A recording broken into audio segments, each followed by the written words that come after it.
가을이 왔는데 또 장마가 온 것 같고 또 무덥기도 합니다. 그러나 찝찝한 날씨나 힘든 마음도 잠시 내려놓고 하나님과 영적 교제를 나누고자 이 예배 자리로 올라왔습니다. 오늘도 세상의 어떤 것과 그리고 무엇이 우리를 어렵게 만들지라도 구속한 주님을 바라보므로 그 문제를 넘어선 그 문제 위에 계신 우리 주님 만나고 그 주의 뜻 안에서 나를 들어가게 함으로 주의 충만함이 오늘 예배 가운데 또 임하여 우리 예배하는 우리 신의 우리 성교의 지체들 모두에게 하나님의 그 거룩하심과 충만함이 임하는 귀한 시간 되시도록 인도하여 주시옵소서. 오늘도 우리 가운데 말씀하시고 우리로 그 말씀으로 사로잡아 주실 주 예수 그리스도의 이름으로 기도합니다. 아멘. 네, 우리 규비등재 결혼식이 9월 23일인데 주례를 제가 봅니다. 네, 꼭 오셔야 합니다. 방금 제가 다 해놨다가 따로 개인적으로 연락하도록 하겠습니다. 그래서 꼭 오셔야 할 것 같습니다. 제가 기억해 놓을 겁니다. 자, 오늘 제목이 영적 임재설인데 좀 제목 자체가 이제 교리적인 제목이죠. 그래서 오늘 좀 교리적인 얘기를 재밌게 한번 좀 풀고 싶습니다. 우리가 아마 적어도 1년에 2번, 적어도 한 4-5번은 성찬을 드리실 것 같은데 오늘 성찬에 대한 얘기 좀 하려고 해요. 그래서 성찬 자체의 의미를 조금 더 붙잡아 보시고 성찬이 우리에게 어떤 유익이 되는지 또 생각해 보았으면 좋겠습니다. 혹시 여러분은 영혼이라는 존재가 어떤 존재인 것 같습니까? 영이라는 게 뭔 것 같습니까? 얼마 전에 제가 이제 유튜브에 하도 요즘 유튜브에 이상한 것들이 많이 올라오는데 과학 유튜브가 이 귀신이라는 것을 존재성이 사실상 있을 수 없다는 것을 이렇게 증명하기 위해서 나름대로 이제 말도 안 되는 얘기를 하지만 나름의 과학적인 논지를 펼치는 걸 제가 봤습니다. 여러분이 생각할 때 귀신은 어떤 모습입니까? 영적인 존재들은 보통 이제 영화나 이런 것을 보면 이제 부유체로 등장하지 않습니까? 좀 흐릿하고 잘 안 보이고 때로는 여러분이 조상의 얼굴을 갖고 있는지 모르겠는데 둥둥둥 떠다니는 대부분의 나라들이 다 이제 귀신하면 뭐 떠 있고 뭐 영적인 존재니까 이렇게 왔다 갔다 하는 존재로 생각을 하는데 그 과학 유튜브가 이런 얘기를 해요. 이제 우스개 얘기겠지만은 부유체라는 존재 자체가 이 지구상에 존재하기 위해서는 어마어마한 에너지가 필요하다는 얘기를 합니다. 그러니까 우리가 중력으로 인하여 고정이 되어 있는데 부유체란 말은 그 중력을 거스르고 있는 얘기고 이는 중력을 거스르기 위하여 그 자리에 지탱하려면 어마어마한 힘이 필요하다는 거예요. 나아가 지구가 자전을 하고 있는데 떠 있는 존재는 이 자전 속도에 이길 수가 없다는 겁니다. 그래서 혹시나 귀신이 있더라 하더라도 우리를 해코지를 할 수 없는 게 그냥 떠 있는데 에너지를 다 쓴다고 모든 것이 거기에 집중되어 있다 이런 얘기를 하면서 우스갯 얘기입니다. 여러분 전혀 웃질 않으시군요. 이제 그런 얘기를 하면서 이제 유튜브의 얘기를 보면서 이제 없다는 얘기뿐 아니라 중력이나 이제 지구의 자전 속도 이런 거 얘기하고 싶어서 하는 얘기였었습니다. 그러나 제가 한편으로 느낀 것은 저희에게 있어서도 믿음의 자녀에게도 이 영이라는 세계에 대해서 참 무지할 수 있겠다. 사실 무지할 수밖에 없는 게 우리가 직접적으로 볼 수 있는 것도 아니고 알 수 있는 것도 아니니까 왜곡된 인식이나 잘못된 생각을 가지고 이 영적인 세계를 접하는 경우들이 참 많지 않는가 이런 생각이 듭니다. 그러다 보니까 이제 한국 교회가 80년대, 90년대 귀신론에 굉장히 집중을 한 적이 있었습니다. 혹시 여러분 들어보셨지 모르겠는데 이 베레아라 부르는 이 이단 단체들이 모든 우리의 일상의 일들은 다 귀신과 연관이 있다. 그래서 혹시 몸이 아프면 귀신이 우리를 해코지를 한 것이고 뭐가 잘 안 되면 다 귀신이 뭔가 한 거기 때문에 죽기를 해야 된다. 그리고 그리스도의 이름으로 그것을 쫓아내야 우리 건강해지고 행복해진다. 의외로 이게 한국 교회에 많이 들어와가지고 이 죽기나 이런 부분들에 대해서 그 베레아 쪽 사람들을 따라가고 거기에 대한 인식들을 많이 합니다.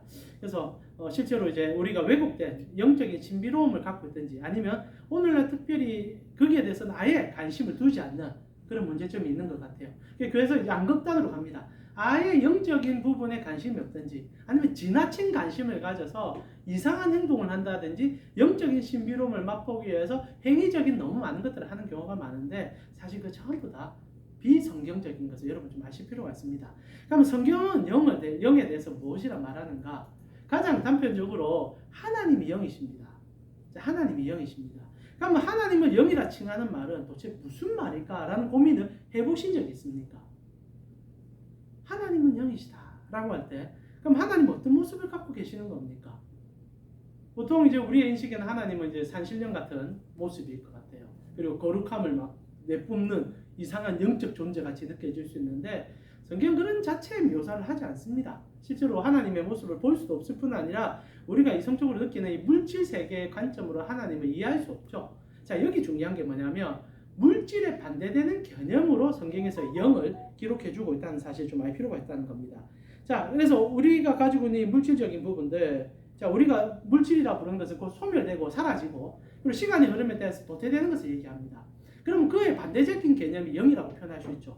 그럼 하나님의 유일한 성품이고 속성인 영이라는 것은 영원성 그리고 모든 곳에 계시는 그 무소부재성, 이런 것을 우리는 영이라고 부르는 겁니다. 그러니까 우리가 지금 영혼이라면 실제적인 개념을 가지고 뭔가 신비로운 힐이 흐릿하면서도 뭐 손에 잡힐 듯 하면서도 잡히지 않는 뭔가 신비로운 그런 게 아니라 하나님의 존재 성품 그 자체를 나타내는 표현입니다. 영이라는 것은. 자, 그런데 하나님께서 우리에게 그 영을 허락하셨잖아요.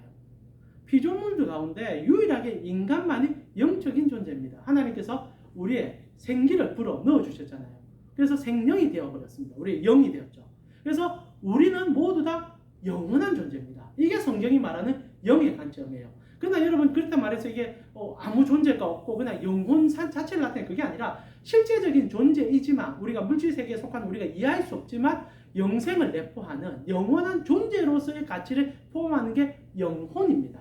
자, 그래서 영혼이라는 것은 우리만이 영혼이고 실제로 영생을 소유한 자만이 영혼의 가치를 소유한 자들입니다. 그래서 성경에서 이 영물들이 몇 번 등장을 하지 않습니까? 영물 하니까 좀 표현이 그런데, 자, 영원히 사는 존재들이 성경에 나옵니다. 어느 존재들입니까? 당연히 성삼위 하나님이야. 처음부터 영원하셨으니 그분은 영원 그 자체십니다. 자, 그러면 그분께서 영혼을 포함하는 존재들을 만들어내셨는데 어떤 존재들입니까? 천사들이죠. 천사들은 영원합니다. 시공간을 초월해서 지금도 함께하고 과거에도 함께했고 영원히 함께합니다. 동일하게 천사에서 타락한 천사라 부를 수 있는 마귀들도 영물이죠. 그들도 영원히 존재합니다. 자, 동일하게 여러분 뭐 저기 있는 여러 가지 이제 우리가 기어다니고 뛰어다니고 좋아하는 여러분의 강아지나 고양이들, 그거는 영적인 존재들은 아닙니다. 목회를 하다 보면 난감할 때가 언제냐? 하도 요즘 애견이나 애묘를 너무 사랑하다 보니까 무지개를 건너 천국에 간다고 인식하는 분들이 있습니다. 그건 모르겠습니다. 천국 가도 여러분이 사랑하는 개가 있을는지 모르겠는데 영적인 존재로서 같이 가진 않습니다. 그들은 영원한 존재들이 아니에요. 하나님께서 우리를 위하여 만드신 하나의 피조물들 뿐입니다. 근데 이제 목사님들 찾아와서 기도해달라는 때가 있거든요. 개인데. 물론 아파서 기도해달라 이해는 갑니다. 뭐 이제 개가 아프니까 너무 자식처럼 사랑하니까 이해가 돼요. 기도해 줄 수 있는데, 죽었는데 장례 치르면서 목사님에게 이 개가 천국 가게 해달라고, 목사님 제발 와서 예배 집례해달라 하면 너무 난감합니다. 여러분 목사님들 좀 당황스럽게 그렇게 하지 마십시오. 혹시나 집에 멍멍이 키우시는 거 키우는 것으로 사랑을 끝내시지 천국까지 데리고 간다 생각하지 마세요. 그런 것이 아니니까. 그래서 우리가 하나님으로부터 영적인 존재로서 영원한 존재들이죠. 자, 그러면 신자만 영원합니까? 여러분, 천국은 신자만 갑니까? 예, 천국은 신자만 갑니다. 그러나 영원한 존재들입니다. 여러분 기억해 보세요. 여러분, 불신자들은 어디 갑니까? 지옥에 가지 않습니까? 그럼 지옥이 어떻게 있습니까? 영원히 있습니다. 그래서 이 땅에 있는 모든 인간은 다 영적인 존재예요. 다른 말로 표현해서 신비롭고 뭐 부유체고 이런 게 아니라 다 영원히 존재하는 존재들입니다.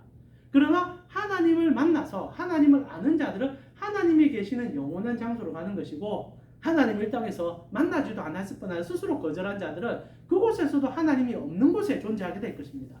그것이 지옥이라 성경이 말하는 거죠. 자, 그래서 여러분이 우리가 쉽게 잊어버리고 잘 인식하지 못하는 것 중에 하나가 영적인 존재라는 거. 그래서 인간에게 유일하게 하나님께서 주신 가장 거룩하고 하나님의 기쁨이 되는 행위가 뭡니까? 예배예요. 영혼을 가진 존재만이 예배합니다. 예배가 뭔지 아십니까? 이 땅에서, 이 물질 세계에서 영생을 맛보는 행위예요. 왜? 하나님을 만나는 거니까. 그래서 하나님이 임재한다라고 하면 여러분 신비로운 생각 이전에 딱 하나를 먼저 생각해야 돼요. 아, 영원한 것이구나. 영원히 그곳에 있구나. 그러면 예배가 무엇인가? 오직 하나님으로부터 주어진 이 영생을 소유한 자들만 누릴 수 있는 기쁨의 잔치가 예배인 거거든요. 그래서 그 예배 속에 하나님의 임재가 느껴지고 하나님의 충만함이 계시되고 하나님으로 함께함이 느껴지는 것. 그래서 오직 여러분만이 느낄 수 있는 거룩한 행위라는 거죠. 자, 여기서 이제 성찬의 중요성이 좀 드러나기 시작합니다. 자, 오늘 교리적인 얘기 좀 많이 해서 여러분 벌써 습도도 높고 날씨도 우중충하니까 잠이 오고 있습니다. 빨리 마치겠습니다. 네, 그래서 우리가 영적인 존재인데 하나님께서 그래서 구원받은 자들에게만 이 은혜의 방편들을 허락해 주십니다. 구원받은 자들에게. 그것이 무엇이냐? 하나님을 알만한 것들을 우리 속에 허락해 준다는 거죠. 자, 그래서 두 가지 방편을 주시는데 첫 번째가 무엇인가? 말씀입니다. 그리고 두 번째가 성례예요. 좀 교리적인 얘기입니다. 자, 말씀은 뭡니까? 이제 우리가 소위 말하는 예배라든지 여러분 읽는 성경이라든지 아니면 하나님에 대하여 가르쳐주는 여러 가지 것들에 대한 우리가 폭넓게 이해할 수 있는 것들을 말씀이라고 표현하시죠. 가장 궁극적으로 설교로 보시면 되고 예배로 보시면 됩니다. 그것이 하나님을 가장 직접적으로 느낄 수 있는 영생에 도입되는 은혜의 과정이죠. 근데 이것을 가지고 하나님께서 보이는 또는 가치로 우리에게 보여준 게 있습니다. 그게 이제 성례라 부르는 가치죠. 그래서 교회는 두 가지 성례를 합니다. 우리 개혁교회는 두 가지 성례. 혹시 아십니까? 여러분 다 두 가지 성례를 하고 계실 건데 첫 번째가 세례죠. 세례는 뭡니까? 하나님으로부터 구원받았음의 표징입니다. 그래서 가시적인 거죠. 세례 어떻게 합니까? 여러분이 이제 교회마다 교단마다 좀 틀리는데 혹시 집례교인 계십니까? 진짜 나는 물속에 푹 들어갔다 나오신 분 있으십니까? 다 그래 안 받으셨습니까? 저기 캠프 선교회 목사가 장로교인이라고 집례교인 아직 못 오는 거 아닌가 싶은데 우리 좀 더 다양성과 포괄성을 가질 필요가 있는 것 같습니다. 우리 감리교회는 계시고 장로교인도 계시는데 집례교인이 안 계시군요. 한국교회 집례교회가 없긴 하지만은 많이. 자, 그래서 일반적으로 이제 세례라는 것을 상징적인 행위를 통하여 하나님으로부터 언약을 받았음을 인지하게 합니다. 그리고 두 번째, 그래서 세례는 평생에 한 번만 받으면 돼요. 그러나 두 번째, 이제 성례의 중요한 가치, 오늘 이제 본문에서 가르쳐주는 이제 여러분 뭡니까? 만찬 있죠. 성만찬 있죠. 성찬이 있는 겁니다. 그래서 성찬을 통하여서 하나님께서 우리와 함께 하심을 느끼게 하는, 그래서 하나님이 우리와 합의되어 있음을 가르쳐 주는 것이 이 성찬의 주된 의미를 갖고 있다는 거죠. 자, 근데 말입니다. 자, 오늘 중요한 얘기 조금 하면서 마무리하고 싶은데, 자, 세례와 성찬, 이것이 교회에서 결국 하나님과 우리가 하나 된 이 언약적 관계임을 가르쳐 주는 가장 중요한 지표입니다. 그러나 이것이 왜 중요한 가치인가? 오늘 바울이 하고 싶은 얘기 속에도 드러나는 건데요. 자, 세례와 성찬은 사실 한 가지를 내표하고 가르쳐 줍니다. 이거 잘 알아야 성찬을 엉뚱하게 행하지 않는단 말입니다. 지금 고린도 교회의 문제가 뭡니까? 성찬을 드리는데 초대교회는 애찬과 성찬을 함께 했거든요. 그래서 처음에 성찬을 드리기 전에 애찬을 먼저 합니다. 그래서 떡을 떼면서 서로 나누어 먹고, 그러면서 자연스럽게 성찬으로 넘어가는 과정이 있다 보니까 누군가는 떡을 먼저 많이 먹고 뒤에 온 사람들은 못 먹고 하니까 내분이 일어나고, 가진 사람들은 부유하게 즐기는데 못 가진 사람들은 뒤에 끄트물에 앉아서 떡도 구경 못하고 돌아가는 일이 생겨서 바울이 발끈한 거죠. 그러고 나서 이제 성찬을 다루는데 오늘 굉장히 무서운 말을 많이 합니다. 여러분 이거 보시면 성찬 때문에 병들린다, 성찬 때문에 아플 것이다, 그런 얘기가 나온 것이 이것이었죠. 자, 물리적으로 이해하시면 안 됩니다. 진짜 성찬 잘못하면 혹시나 교회들 목사님들이 그런 겁박하는 분들이 있거든요. 혹시나 마음의 준비가 안 됐는데 이 떡과 포도주를 잘못 먹으면 문제가 생길 수 있다고.